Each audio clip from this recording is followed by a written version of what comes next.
শিক্ষার্থী, সব আশা করি ভালো আছো। যারা ভালো আছো তারা ভালো থাকবে, সাবধানে থাকবে।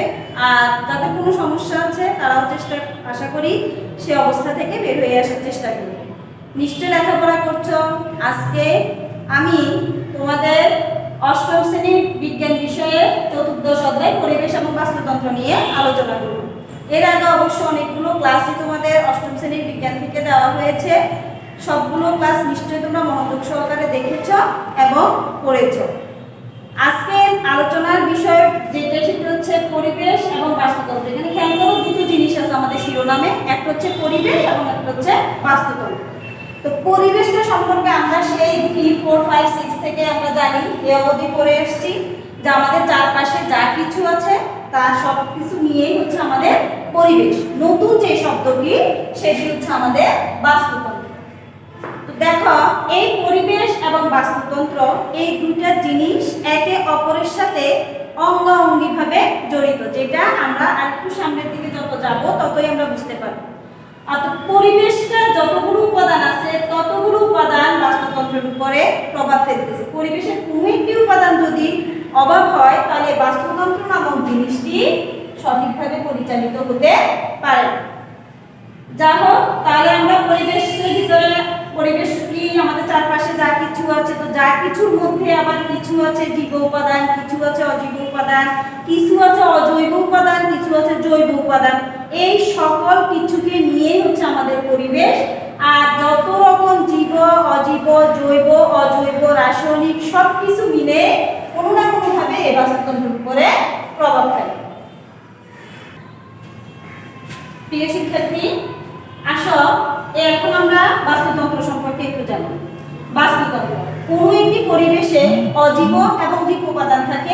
এই অজীব এবং জীব উপাদান সমূহের মধ্যে পারস্পরিক ক্রিয়া এবং আদান প্রদানের মাধ্যমে যে তন্ত্র গড়ে ওঠে তাকে বাস্তুতন্ত্র বলে। আবারও খেয়াল করো, কোনো একটি পরিবেশে অজীব এবং জীব উপাদান, অজীব এবং জীব উপাদান সমূহের মধ্যে পারস্পরিক আদান প্রদান এবং ক্রিয়া ইত্যাদির মাধ্যমে যে তন্ত্র গড়ে ওঠে তাকে বাস্তুতন্ত্র বলে। তাহলে এই সংজ্ঞাটি থেকে আমরা জানতে পারতেছি যে এখানে তোমার অজীব এবং জীব উপাদান রয়েছে। এখন আমরা জানতে হবে আগে অজীব উপাদানগুলো বলতে কোন কোন উপাদানগুলোকে বোঝানো হয় এবং জীব উপাদান বলতে কোন কোন উপাদানগুলোকে বোঝানো হচ্ছে। প্রিয় শিক্ষার্থী, আমরা প্রথমেই বলেছিলাম বাস্তুতন্ত্র গঠিত হয় পরিবেশের অজীব এবং জীব উপাদানের প্রয়োজন। তো অজীব এবং জীব, জীব মানে হচ্ছে যার জীবন আছে, আর অজীব বা জড় অথবা যার জীবন নেই সেই ধরনের উপাদানগুলোকে বলবো আমরা অজীব উপাদান। তথাপিও যাদের প্রাণ নেই, শুধুমাত্র যাদের প্রাণ আছে তারাই যে আমাদের উপকার করে, অন্যরকম ভাবে যাদের প্রাণ নেই তারা যে আমাদের কোনো উপকারই করে না সেটা কিন্তু না। যাদের প্রাণ আছে তারাও কিন্তু অনেক সময় আমাদের অনেকগুলো ক্ষতির কারণ হয়ে যায়। সোজা কথা হচ্ছে, ক্ষতি এবং লাভ উভয় পক্ষের কাজ দিয়ে আমরা যতটুকু উপকার পাওয়ার ততটুকু পেয়ে থাকি। শুধু আমরা না, পৃথিবীর প্রত্যেকটা প্রাণী কোনো না কোনোভাবে অজীব উপাদানকে তার কাজে লাগাচ্ছে, আবার জীব উপাদানও অজীব উপাদানের উপরে প্রভাব ফেলতেছে। এবার আসে অজীব উপাদান, অর্থাৎ যেগুলো প্রাণহীন উপাদান। এই অজীব উপাদানগুলো আবার আমরা দুটি ভাগে ভাগ করতে পারি। একটি হচ্ছে তোমার অজৈব বা ভৌত উপাদান, আর একটা হচ্ছে জৈব উপাদান। কথাটা একটু খেয়াল করো, অজৈব বা ভৌত এবং আরেকটা হচ্ছে জৈব উপাদান। এবার আসো, এই যে অজৈব বা ভৌত উপাদানগুলো কোনগুলো? যেগুলো প্রাকৃতিকভাবে তৈরি হয়, যেমন খনিজ লবণ, পানি, বায়ু, তাপ ইত্যাদি। অনেকগুলো জিনিস আছে যেগুলো ভৌত বা অজৈব উপাদানের মধ্যে পড়ে। আর জৈব উপাদানগুলো বোঝাতে গেলে সকল উদ্ভিদ এবং প্রাণীর মৃত দেহ থেকে তৈরি হয়। দেখো, পৃথিবীতে আমরা যেমন জন্মগ্রহণ করেছি, একটা উদ্ভিদও যেমন জন্মগ্রহণ করেছে বা সে ধীরে ধীরে বড় হচ্ছে, তারও একটা জীবনের শেষ আছে। তেমনি আমরা সহ প্রত্যেকটা প্রাণীরই একটা না একটা সময় আমাদেরকে এই পৃথিবী ছেড়ে চলে যেতে হবে। তখন আমাদের এই দেহকে, প্রাণীর দেহটাকে যেই কোনোভাবে যার যার ধর্ম অনুসারে তাকে সৎকার করা হয়, তখন তার দেহ মাটির সাথে মিশে বা যে কোনো সকল প্রাণী বা উদ্ভিদের দেহাবশেষ বা তার দেহের বিভিন্ন অংশগুলো মাটির সাথে মিশে এই জৈব উপাদানটা তৈরি করে। এই জৈব উপাদানের অনেকগুলো কাজ, যেমন এখানে অজৈব উপাদান আমরা খনিজ লবণ, পানি, বায়ু, তাপ ইত্যাদির কথা বলা হয়েছে, মাটিও হতে পারে। তেমনি এই জৈব উপাদান কিন্তু এগুলোর উপরে প্রভাব বিস্তার করে। সেটা কিভাবে আমরা বাস্তুতন্ত্র যখন আরেকটু সামনের দিকে যাব তখন আমরা বুঝতে পারবো। তাহলে এটা হচ্ছে আমাদের প্রাণী উপাদানকে দুটি ভাগে ভাগ করা হয়েছে, সেটা তো আমরা জানলাম। এবার এই দুটো জিনিসটা হচ্ছে জীব উপাদান, যেই জীবের মধ্যে আমরাও আছি। এই জীব উপাদানকে তিনটি ভাগে ভাগ করা হয়েছে। সেই তিনটা ভাগ হচ্ছে উৎপাদক, খাদক এবং বিয়োজক। এই উৎপাদক কথাটা আমরা সেই যখন লেখাপড়া আমরা করতেছি কোনো না কোনো জায়গায় আমরা সবুজ উদ্ভিদের কথা বলছি, যে পৃথিবীতে একমাত্র উৎপাদক হচ্ছে সবুজ উদ্ভিদ। তো সে কেন একমাত্র উৎপাদক? আমরা মানুষ, আমরা চিন্তা করতে আমরা সব কিছু তৈরি করতে পারি, আমাদের প্রয়োজনীয় জিনিস, অপ্রয়োজনীয় জিনিস, বা আমরা উদ্ভিদকে রোপণ করতেছি, উদ্ভিদ বড় হচ্ছে, তাকে আমরা পানি দিচ্ছি, তথাপি উদ্ভিদের অনেক ক্ষমতা যে সে নিজের খাদ্যটা নিজে তৈরি করতে পারে। আর এই উদ্ভিদের খাদ্য তৈরির উপরে ক্ষুদ্রাতি ক্ষুদ্র প্রাণী থেকে শুরু করে বৃহদাকার যত প্রাণী আছে সবাই এই উৎপাদকের উপরে নির্ভরশীল। এই উৎপাদকটা খাদ্য তৈরি করে তার নিজে বেঁচে থাকে এবং তার দেহের বিভিন্ন অংশকে আমরা ব্যবহার করে আমরাও বেঁচে আছি। এরপরে আসো খাদক, যারা উৎপাদককে খায়, সোজা কথা। তাহলে খাদকের মধ্যে আমরাও আছি, আমরাও উদ্ভিদকে খেয়ে ফেলতেছি। উৎপাদক হিসেবে পাচ্ছি আমরা গাছ, আর এই গাছকে বা গাছের বিভিন্ন অংশকে খাদকের মধ্যে আমরা সহ এখানে আছি। কিন্তু কিছু কিছু প্রাণী আছে, আমরা তো শুধুমাত্র গাছকে খাই না, গাছকে আবার যে সকল প্রাণী খাই আমরা সেই সকল প্রাণীকেও কোনো না কোনোভাবে খাচ্ছি। খাদকের মধ্যে সেই জন্য তার অবস্থার উপরে ভিত্তি করে বা তার খাওয়ার উপকরণের উৎপাদনের উপরে ভিত্তি করে প্রথম স্তরের খাদক, দ্বিতীয় স্তরের খাদক এবং তৃতীয় স্তরের খাদক, এই তিনটি স্তরে ভাগ করা হয়েছে। এরপরে আসে বিয়োজন। এই যে একটু আগে বললাম এই জৈব উপাদানগুলো মাটির সাথে মেশে, এই জৈব উপাদানগুলো মেশানোর জন্য সবচেয়ে গুরুত্বপূর্ণ ভূমিকা পালন করে এই জিনিসটা, যেটা না থাকলে এই যে এই আমরা এখানে যত রকম খাদক আছে, প্রথম স্তর, দ্বিতীয় স্তর, তৃতীয় স্তরের এরা উৎপাদক, এরা যখন মরে যেত বা এদের জীবন যখন শেষ, তখন এই বিয়োজকের অভাবে এগুলো জৈব পদার্থে পরিণত হতো না। আর জৈব পদার্থ পরিণত না হলে আবার এগুলো কিন্তু উদ্ভিদের উপরে প্রভাব বিস্তার করতো। আর উদ্ভিদ না থাকলে খাদকরা ভ্যানিশ। এবার আসো, তাহলে আমরা বুঝতে পারতেছি একটি পরিবেশ এবং বাস্তুতন্ত্র গঠিত হওয়ার জন্য যেমন জৈব উপাদান প্রয়োজন, তেমনি অজৈব এবং জীব দুই ধরনের উপাদানই প্রয়োজন। আবার অজৈব উপাদানগুলো, অজৈব ভৌত উপাদানগুলো যেমনি দরকার তেমনি উৎপাদকও থাকতে হবে, খাদকও থাকতে হবে, বিয়োজকও থাকতে হবে। এবং খাদকদের খাওয়ার উপরে ভিত্তি করে তাকে বিভিন্ন স্তরে ভাগ করা হয়েছে। আচ্ছা, এবার আসি আমরা এতটুকু আলোচনা করার পরে প্রথম স্তরের খাদক হিসেবে কাদেরকে বোঝানো হবে। প্রথম স্তরের খাদকরা সবাই তৃণভোজী, অর্থাৎ তারা সবাই উৎপাদককে খায়, গাছকে খায়। প্রথম স্তরের খাদকরা হচ্ছে তোমার তৃণভোজী প্রাণী যেগুলো সেগুলো। আর দ্বিতীয় স্তরের খাদক ব্যাঙ, তারপরে হচ্ছে তোমার মানুষ, তারপরে শুকর, এই ধরনের সকল প্রাণীগুলো। কারণ হচ্ছে কি, তারা এরকম আরো আছে উদাহরণ, এরা সবাই প্রথম স্তরের খাদককে খায়। আর তৃতীয় স্তরের খাদকের মধ্যে সেখানেও আমরা আছি, কারণ হচ্ছে আমরা এদেরকেও খেতে ছাড়ি না, এদেরকেও খেতে ছাড়ি না। দ্বিতীয়ত শুকরও সর্বভূত প্রাণী, সে যেমনি উদ্ভিদ খায় তেমনি আবার ছোট ছোট কীট পতঙ্গ বলো যাই বলো, সে কোনো না কোনোভাবে দ্বিতীয় স্তরের খাদককে খাচ্ছে। প্রিয় শিক্ষার্থী, এখন আমরা একটা জিনিস বোঝা, সেটা হচ্ছে এই বীজযোগটা কি। বীজযোগ হচ্ছে সেই সকল অণুজীব যেগুলো কোনো উদ্ভিদ বা প্রাণীর মৃতদেহ অথবা দেহাবশেষ মাটির সাথে মিশিয়ে দিতে সাহায্য করে।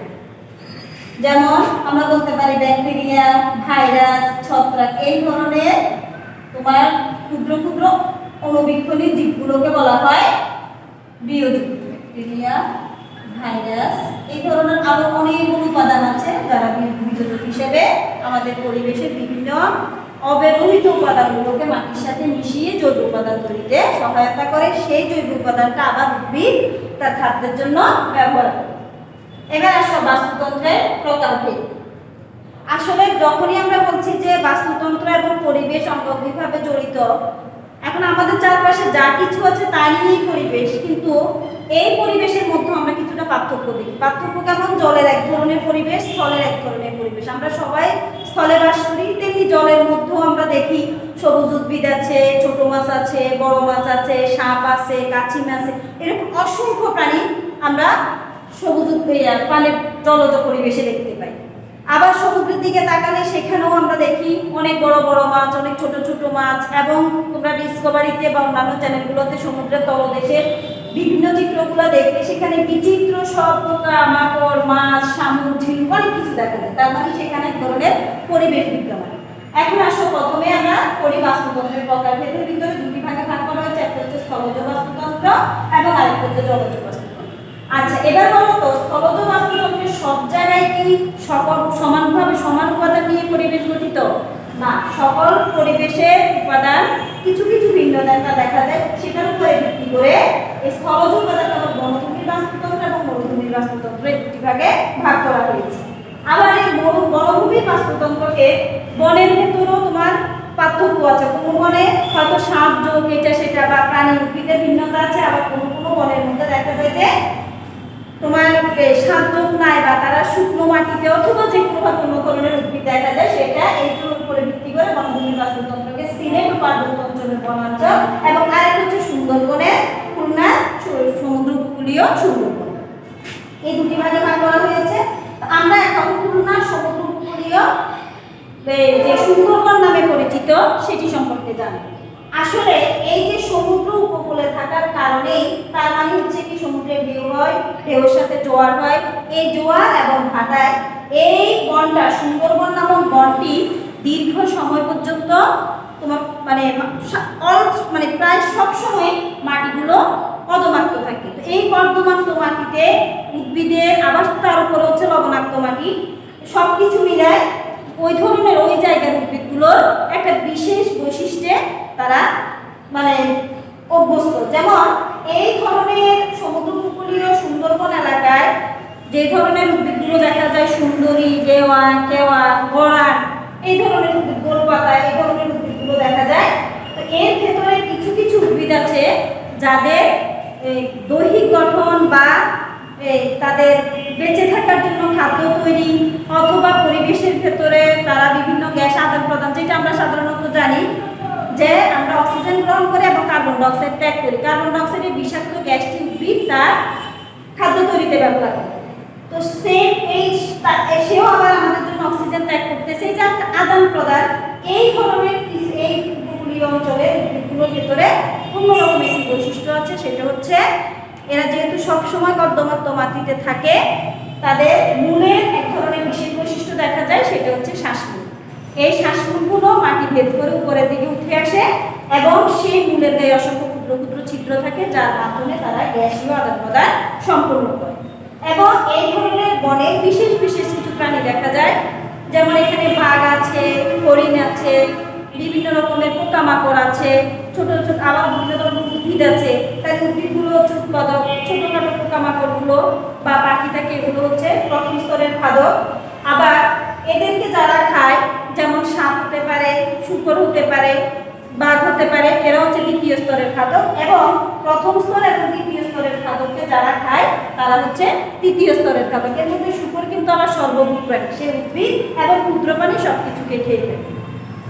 তাহলে এটা গেল আমাদের এই স্থলজ বাস্তুতন্ত্রে কোথায় কোথায় কি কি হয় সে সম্পর্কে জানা।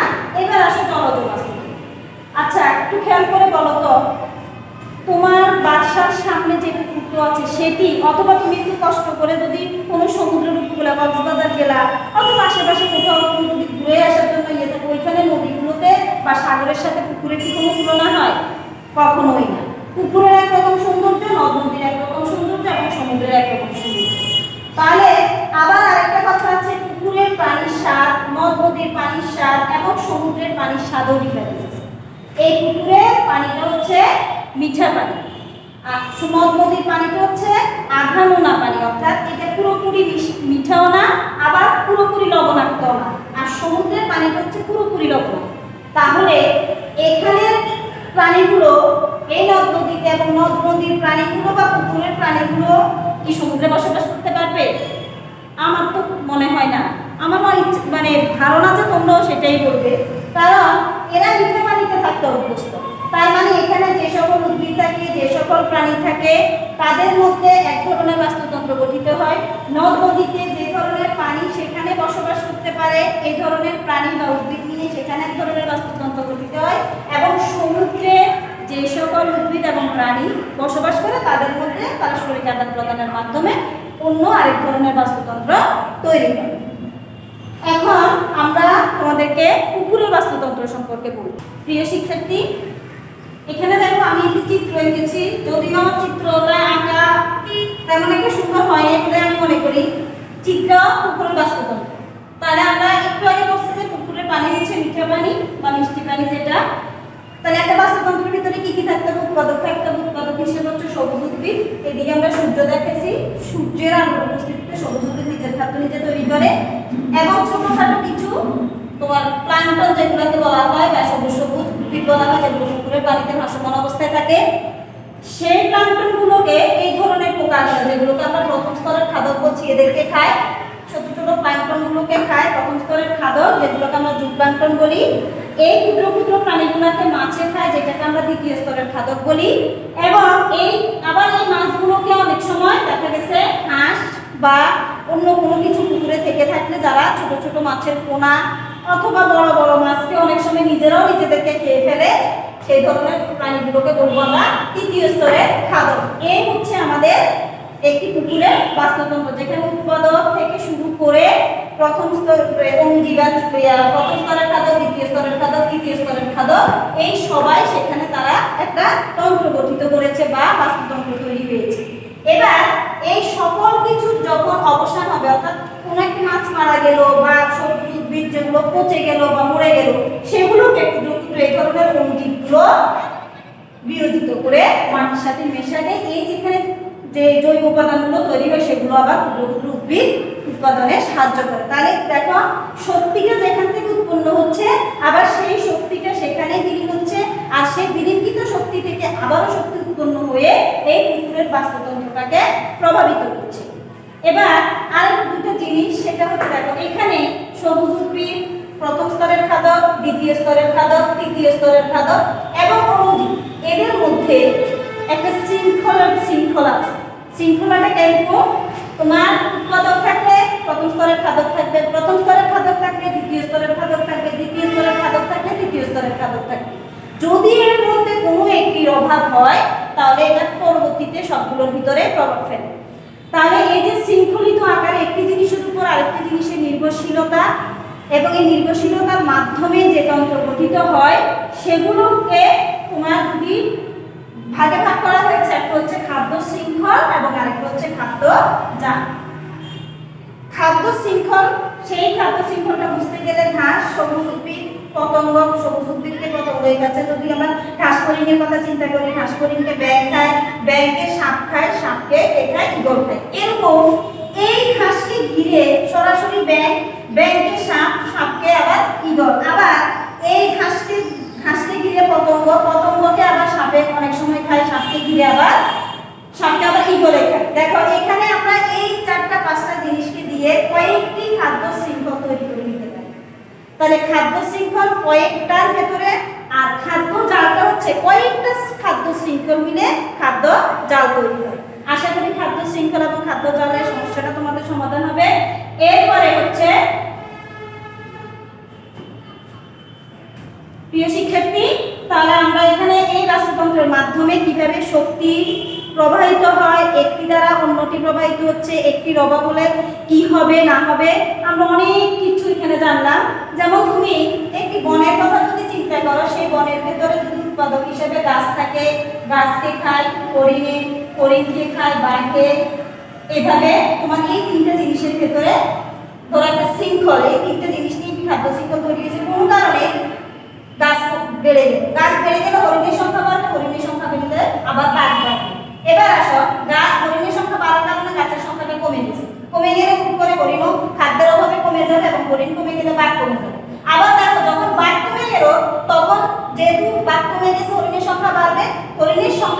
বাড়বে তখন আবার এখানে গাছের সংখ্যা কমে যাবে, অর্থাৎ একটা দ্বারা একটা প্রভাবিত হচ্ছে। এইভাবে বাস্তুতন্ত্রের শক্তির তোমার প্রভাবটা চলে উঁচু স্থান থেকে নিচু স্থানে, বা আবার এই ধরনের বাঘগুলো যদি তোমার মারা যায় সেগুলোকে অণুজীবগুলো মাটিতে মিশাতে সাহায্য করে। এবার এই সম্পূর্ণ জিনিসটা আমরা এতক্ষণ পর্যন্ত যা বুঝলাম, আমরা কি একটু বলতে পারি যে বাস্তুতন্ত্র আমাদের পরিবেশে কোনো ভূমিকা রাখছে না? মানে এক বাক্যে আমরা বলতে পারি যে না, বাস্তুতন্ত্র যদি না থাকতো তাহলে আমাদের পরিবেশের ভারসাম্য কখনোই বজায় থাকতো না। বাস্তুতন্ত্রের প্রত্যেকটি উপাদান যেমন একটির উপর একটি নির্ভরশীল, তেমনি আমরাও পরিবেশের প্রত্যেকটি উপাদানের উপরে নির্ভরশীল, আমরাও পরিবেশে বসবাস করি। সুতরাং এই বাস্তুতন্ত্রকে সঠিকভাবে পরিচালনা করার জন্য যে যে যার যার অবস্থান থেকে আমাদেরকে পরিবেশকে সুন্দর এবং বসবাস উপযোগী রাখতে হবে, যেন আমরা সহ পৃথিবীর সকল প্রাণী তার প্রয়োজন মাফিক জিনিসটা পরিবেশ থেকে নিয়ে এবং দিয়ে আদান প্রদানের মাধ্যমে পরিবেশকে সুন্দর এবং বসবাস উপযোগী করে রাখতে পারি। ধন্যবাদ সবাইকে। আশা করি আজকের ক্লাসটি থেকে তোমরা একটু উপকার পাবে, বাসায় ভালো করে লেখাপড়া করবে। সকলকে অসংখ্য ধন্যবাদ।